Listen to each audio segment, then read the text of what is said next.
Michelle here, out and about, minding my own goddamn business. But I just wanted to say something too, because like I said, I know I've been targeted. Michelle ain't stupid, but sometimes you gotta act crazy, and like I said, be creative, because people are always bothering black people, especially black women. Okay, and then once they find out that I announced that I'm a lesbian, black lesbian, oh boy, But I just want to say that those of you who continue, to harass and erode and bother innocent people, I just want you to know there is a boomerang effect, okay? Now, you may get off scot-free, okay? But, it doesn't end there. And like I said, there's no such thing as karma. But, gosh, and sometimes I feel a bit of, not really. I used to feel sadness about certain things. But you know what? I realize, it is a boomerang. It is a cause and effect. And so, and you are protected in the truth. Now, whether somebody still want to take me out, that's still irrelevant, okay? Because like I said, you're protected in truth. I know a lot of people are fearful of saying things, against certain things, and that's understandable, especially if you are a parent. I understand that 100%. You want to come home to your children. You want your children to grow up with you, and not always, have the stigma of not having a father around. Because having my dad around that was just fantastic.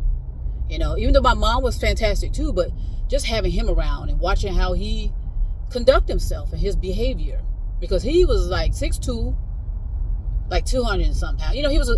He was somewhat intimidating to people like I am now. Like I said, intimidation is that's an opinion. If you're intimidated, that's your goddamn business, not mine. I don't intentionally intimidate people, but I'm not gonna sit back and let people try to handle me. Okay. Now, like I said, I'm not gonna be fighting and arguing with people on social media. That's wasteful. All right, but because I can guarantee you, if they were face to face with me, they wouldn't say a goddamn word.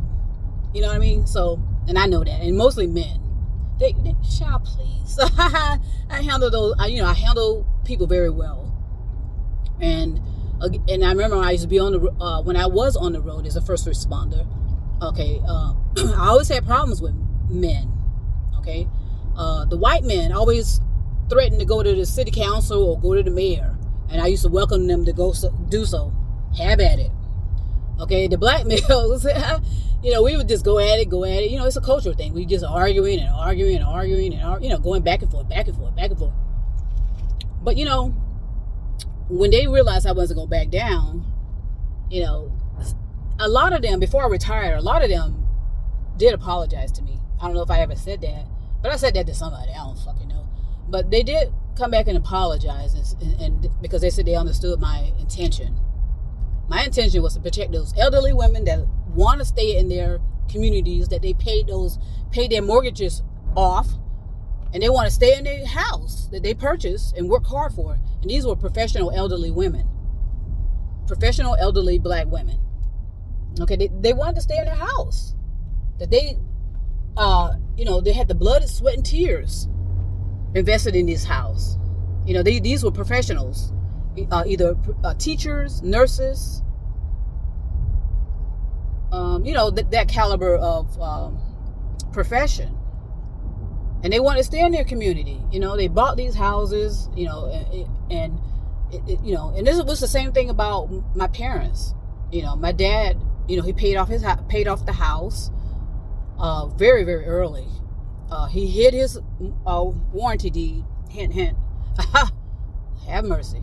And, he wanted to stay in his community too. He didn't want to move away, even though all the services that were there were gone. He still did what he had to do. And, he drove where he had to go, and to continue to take care of my mother. That's when he married her. That's what he said he would do, through thick and thin, and all this kind of stuff. And there were thousands of black males like that in these communities.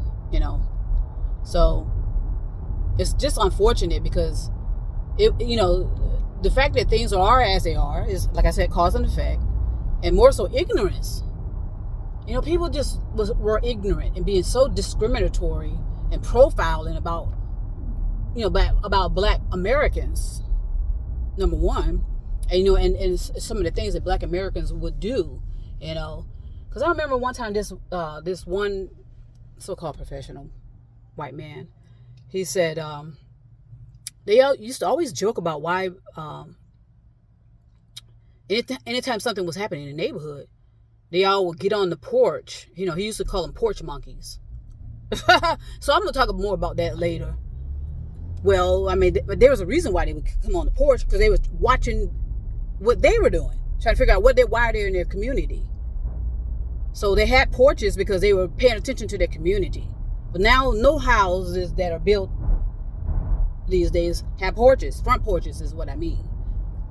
And now those communities are taken over, of course, and revitalized to where, I mean, that's like an essential luxury, to have a front porch where you can sit out on your own goddamn property and look out and watch the sun, depending on where you face. But there's just so many luxuries like that of enjoying nature that we just missed so many opportunities. And I think if we had been allowed to sit on our porches and be able to mind our own motherfucking business, we probably would have paid attention more about what was happening to the climate and to the environment and to the trees, and notice that something was going on. All this destruction was going on for a long time before, like I said, before I was born. And so there's a reason for everything. There's a reason that we're here. All right. And I think if but unfortunately, there's a lot of people that don't give a fuck about all of that. They don't, they just want to be right, and they just want to have a reason to have a target. Just want to, they're so programmed on striking targets. They don't care if they're human beings or animals, actually, when they get into that mindset. And some of them just are trained that way. Okay, they're just trained to strike a target. Whether it's even children, because there was always a unwritten code, and this is a while ago. I'm not saying now. It's definitely not now, where women and children were not targets. Okay, but now that's irrelevant, and it doesn't matter. So, this is where we're going. This is how we've come. So why is everybody else surprised? I don't know. I don't understand the surprise, and I really don't understand so much anger. But because anger always leads to retaliation, and when you retaliate, all it does is keep the cycle going and going and going. But you do have to be creative. That's all I'm saying. You got to find a way, and do whatever you can to protect the women and children. We need the descendants, to be around so that they can help to repair the damage to our planet. So, thanks for listening to these series of videos I made today, posted today. And again, if you don't like it, just fucking swipe and move on. There's billions of people talking. So it would be irresponsible for me to be just standing by and not giving some input as well. I don't care if you do suppress my videos, and hide them deep in the crevice where nobody can find them. You can't hide the truth. All right. So I want to send peace and love. Night.